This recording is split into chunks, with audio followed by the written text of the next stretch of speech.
Olá, meu nome é Geraldo e a gente vai estar fazendo uma revisão sobre alguns temas estudados até o momento. Eu vou estar usando o Google Meet para poder estar transmitindo uma imagem, mas não vou estar usando ele durante a revisão toda. Mas agora no começo e no final para estar me despedindo. O primeiro tema da revisão é preparo de solução. Solução é uma mistura homogênea de uma ou mais substâncias. Então toda solução é sim homogênea. E uma solução, o que está presente nela em maior quantidade vai ser o solvente, e o que está em menor quantidade, o soluto. A gente pode ter soluções gasosas, líquidas e sólidas. As gasosas podemos dar o exemplo do próprio ar, as líquidas, uma solução, o soro, e sólidas, ligas metálicas.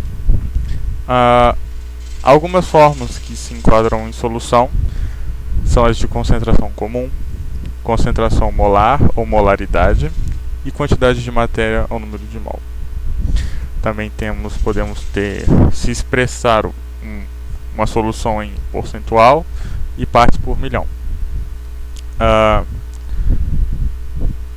gente pode estar usando esse site que foi disponibilizado pela professora para a gente estar utilizando, no caso, a fórmula mais a de concentração molar e podendo ter uma ideia do preparo de solução através de um modo virtual. As questões são aleatórias, então cada vez que você abrir ele vai te apresentar uma nova. No caso ele me apresentou essa. Qual a concentração de NaCl, uma solução, se 86 gramas for dissolvido numa água de 1 litro, por exemplo, aqui. Então, aqui, para a gente achar esse resultado, a gente vai ter que usar essa fórmula aqui, ó, concentração molar ou molaridade, certo? A gente tem a massa, que é 86 gramas, a gente tem o volume, que aqui está em ml, a gente transforma para litro, no caso vai ser 1 litro, e a única coisa que está faltando aqui é a massa molecular do sal, no caso que é o NaCl. Para isso a gente só ir no Google e achar a massa molecular, certo? Agora 58,44, beleza. Agora a gente vem na calculadora e vai achar o número de mols primeiro, certo? 86 dividido por 58,44. Achei o mol. Agora eu preciso dividir pelo volume. No caso, o volume é 1 litro, então eu não vou precisar estar efetuando a divisão. No caso, eu dividiria por 1. Ele me daria o mesmo resultado. No caso, 1,47. 1,47, arredondando, 1,472 molar. Faço a entrega da resposta e continuo. Então aqui vamos preparar os 1000 ml da solução usando um frasco volumétrico de 100 ml, certo? O próximo eu vou estar medindo 86 gramas do NaCl.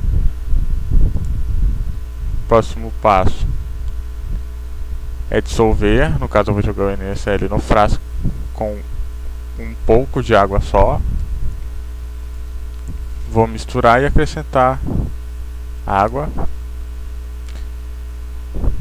Misturo. E depois eu vou acrescentar água até chegar a marquinha.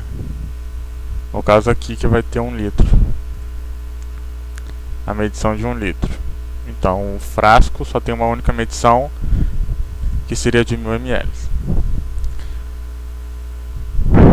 A gente inverte para poder homogeneizar a solução, certo? Agora sim, a gente tem a nossa solução, a solução pedida pela questão. Você pode estar continuando aqui e resolvendo as 5 questões. Mas por enquanto eu vou dar continuidade na apresentação. Deslocamento de equilíbrio é o nosso segundo tópico. O que é o deslocamento de equilíbrio? Seria toda ou qualquer alteração da velocidade da reação direta ou da reação inversa.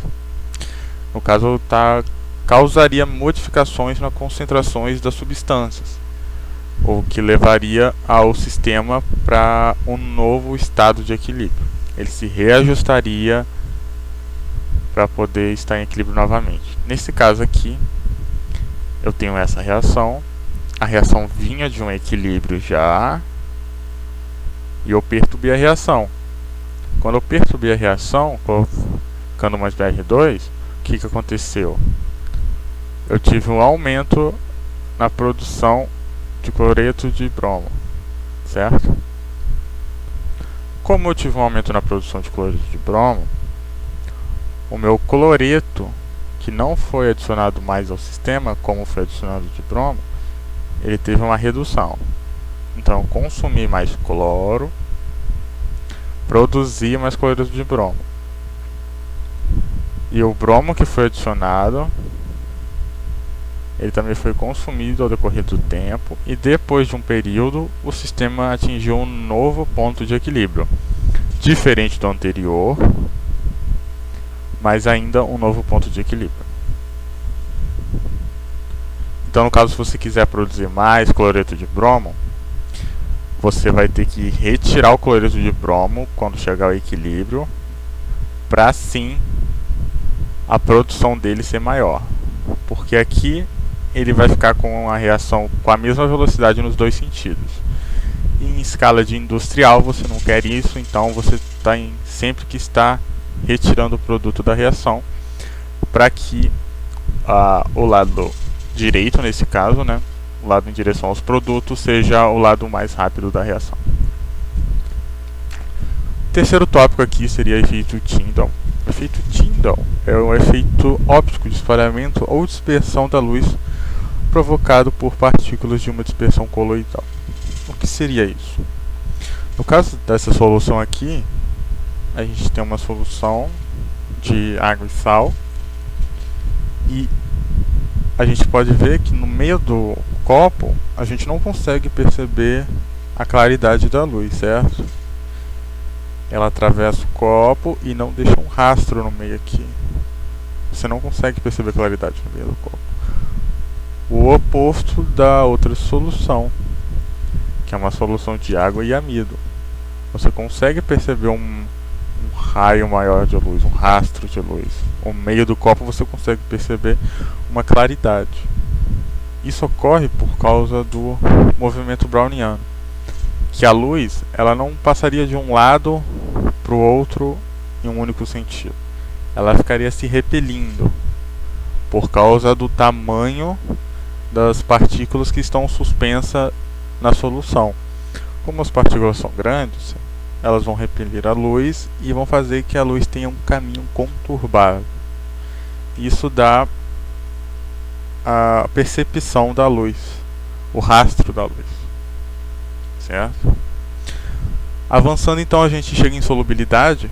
Solubilidade ou coeficiente de solubilidade é a capacidade de um determinado solvente apresenta de dissolver certa quantidade de soluto. E essa capacidade pode estar relacionada com dois fatores, que é a quantidade de solvente e a temperatura. Aqui eu trago o nitrato de potássio e o cloreto de sódio, a tabela de solubilidade de cada um. Por exemplo, aqui há uma temperatura mais ambiente, entre 20 e 30, a gente tem a solubilidade dele como 31,2, ou seja, a cada 100 gramas de água eu consigo dissolver 31,2 gramas de nitrato de potássio. Já no meu cloreto de sódio, por volta de uma temperatura de 20 graus Celsius, eu consigo dissolver 36 gramas. Ou seja, a cada 100 gramas de água eu consigo dissolver 36 gramas de cloreto de sódio. A gente pode especificar isso com um programinha aqui que eu acabei baixando.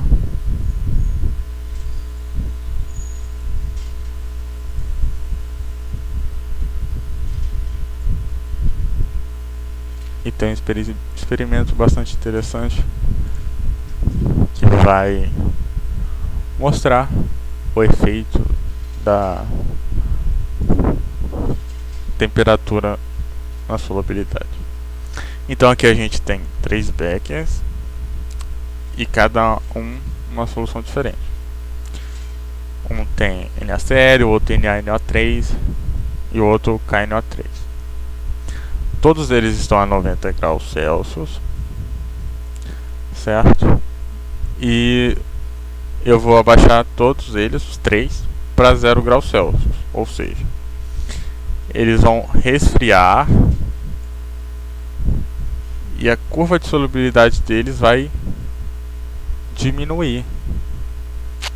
No caso, não tanto a do NaCl, não diminui tanto,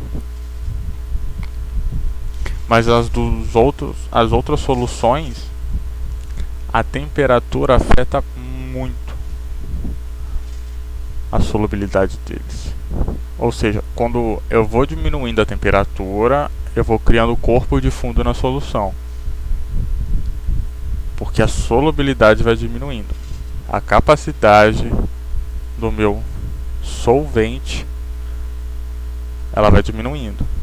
Então o meu soluto vai virando corpo de fundo.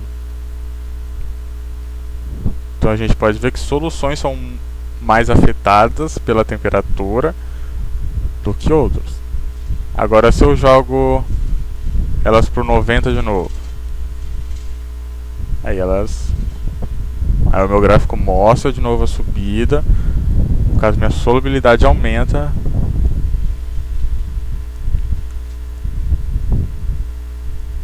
E a do NaCl praticamente permanece na mesma solubilidade, não importa a variação da temperatura.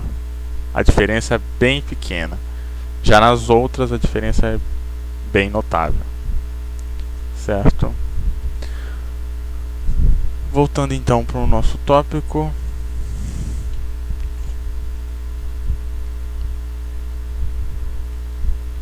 Solubilidade, indicadores de pH. Os indicadores ácido-base são substâncias orgânicas que ao entrar em contato com ácido ficam de uma cor e ao entrar em contato com uma base ficam em outra cor.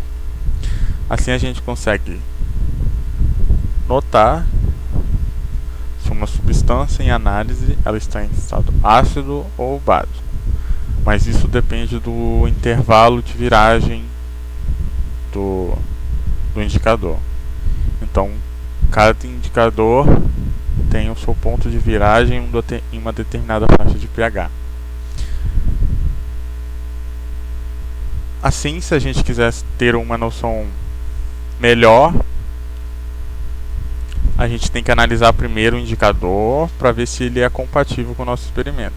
Caso eu não tenha a menor noção e queira ter uma análise mais certa, mais precisa, o indicador de papel seria, no caso, a melhor opção, porque ele apresenta uma cor para cada ponto na escala de pH.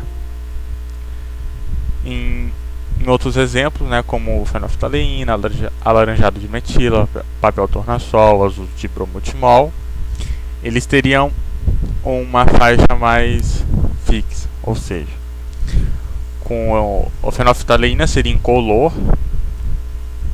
até o pH abaixo de 8.2 e acima de 10, nesse intervalo de 8 a 10, a partir de 10 aqui ficaria um rosa bem clarinho e depois do 10 ficaria um rosa carmim bem forte, certo? Então eu só teria esses dois pontos, que abaixo de pH 8,2 seria incolor e acima de 10 seria um rosa bem forte e um rosa claro no meio, nesse ponto de viragem. No caso eu ficaria fixo a esses 3 pontos.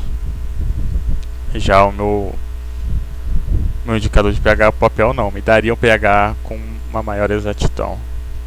Mais exato que isso, só um pHmetro, certo? A gente pode ir, antes de ir para hidrólise salina, tem um indicador de pH nesse programinha, só para a gente ter uma noção maior do que seria essa diferença, né? A gente pode estar usando então a fenolftaleína, esse seria o ponto de viragem dela. E aqui a gente tem umas soluções desconhecidas, no caso, né? Que tem um pH já propriamente dito. Então, no caso aqui, ó, como a gente já tem a escala da fenolftaleína, se eu colocar no pH 3, vai ficar incolor, porque ele não apresenta cor nesse ponto de pH. Só que a partir do 9,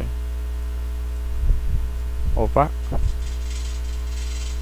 a partir do 11, aí ele já fica com uma cor mais forte.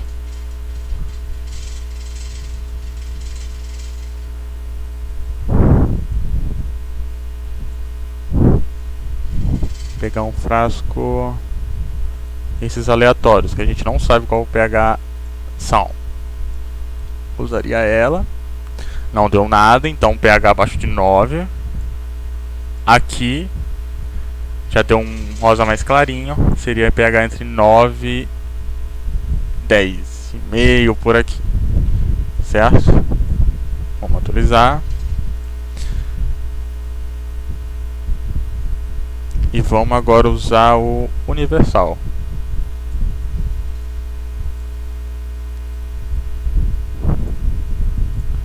Usando o universal, certo? No 14 eu tenho uma cor. No 2, cada ponto de pH ele me daria uma cor.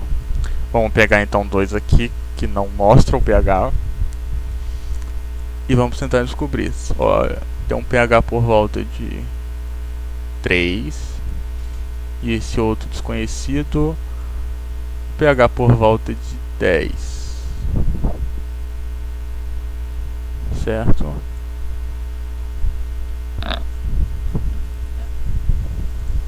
Podemos então usar o mais o litmus, último,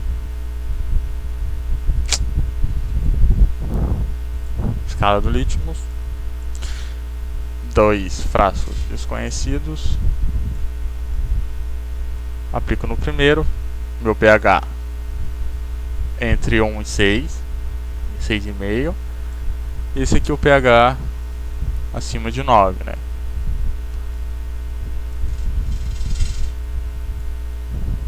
E aqui se eu jogasse no pH 7, acima de 7, ele me daria esse roxo bem forte. Voltando então para a apresentação, a gente dá continuidade indo para a hidrólise salina. A hidrólise salina corresponde à reação entre um conjugado forte e a água, levando à alteração do pH da água. Ou seja, a hidrólise salina é um sal que vai reagir com a água.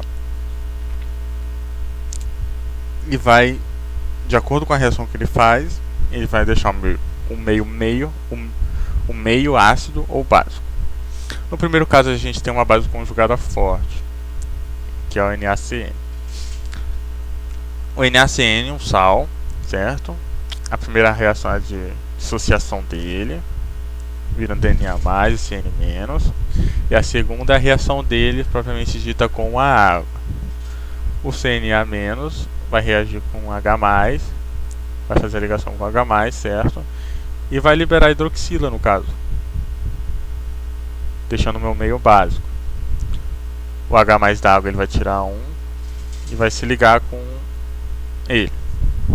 E a água vai virar uma hidroxila, ela vai perder o H+. Então o meio vira básico. No segundo caso, é um ácido conjugado forte, NH4Cl.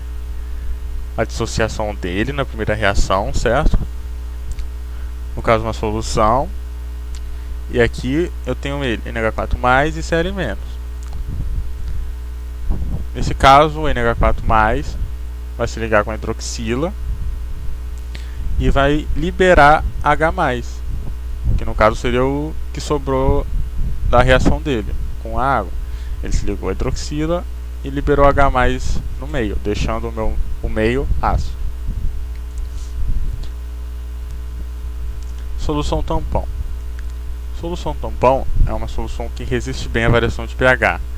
Então a gente pode colocar ácido ou base, que a variação de pH vai ser pequena. Nesse caso aqui eu exemplifico um pH de uma solução tampão que foi estabelecido em 4,74. Esse é o pH da solução. Quando eu adiciono ácido na solução, o pH varia bem pouco. Ele só vai para 4,65, certo? Então ele abaixa para 4,65 porque eu adicionei ácido. Mas a variação é bem pequena. No segundo aqui eu adiciono base na minha solução tampão de mesmo pH inicial e a variação também bem pequena. O meu pH sobe bem pouco porque eu adicionei uma base, mas a solução tampão ela faz com que a variação seja bem pequena. Agora, para a gente entender bem isso, a gente tem que compreender essas duas reações que ocorrem ao mesmo tempo. A primeira reação é a dissolução do sal. Isso ocorre por completo, praticamente por completo. Então tem o sal, ele se dissocia em água e virando o Na+ e acetato menos. A segunda reação é a ionização do ácido acético, que ele vai se dissociar em H+ e acetato menos. Essas duas reações ocorrendo simultaneamente vão fazer com que o H+ ou o O- que eu adiciono ao sistema não vão fazer grandes alterações no pH. Por que isso ocorre? Que todo o H+ que eu adicionar, ele vai fazer essa segunda reação, só que inversa, para o lado a produzir o ácido acético. Então o H+ que eu adiciono, ele vai ser consumido pelo acetato menos, produzindo ácido acético, certo? E toda a base que eu adicionar, no caso hidroxila, vai ser consumida por esse H+, e para repor esse H+ que foi consumido, eu vou ter a ionização do ácido repondo ele. Então, a hidroxila que eu adicionei ao sistema consumiu o meu H+ do sistema e formou água. O H+ que foi consumido quando eu adicionei a base vai ser reposto pela ionização do ácido acético. E dessa forma o sistema sempre se estabelece com um pH muito próximo do original da solução, tendo uma variação muito pequena. A gente tem exemplos de solução tampão, como o nosso próprio sangue, que não varia o pH, tem variações muito pequenas, porque o funcionamento do organismo depende disso. E tem ocasiões que você depende que o pH fique sempre contínuo, sempre mantendo um pH próximo do desejado. E a solução tampão serve para isso, certo? No caso, essa foi a nossa revisão.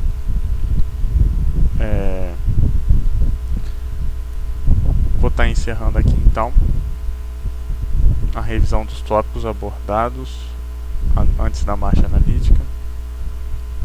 Foi esses os tópicos. O programa que eu usei foi esse. Ele traz as vidrarias, alguns ácidos, algumas bases, equipamentos, ou você pode usar os que já estão pré-estabelecidos nele. Por exemplo, o que a gente usou, pH, ou para a solubilidade e interferência da temperatura na solubilidade. É um bom programa que eu preciso ainda futucar para poder conhecer melhor, mas é um bom auxiliar na hora de dar aulas virtuais, certo? Deixo então uma recomendação desse programa e encerro minha aula por aqui. Muito obrigado.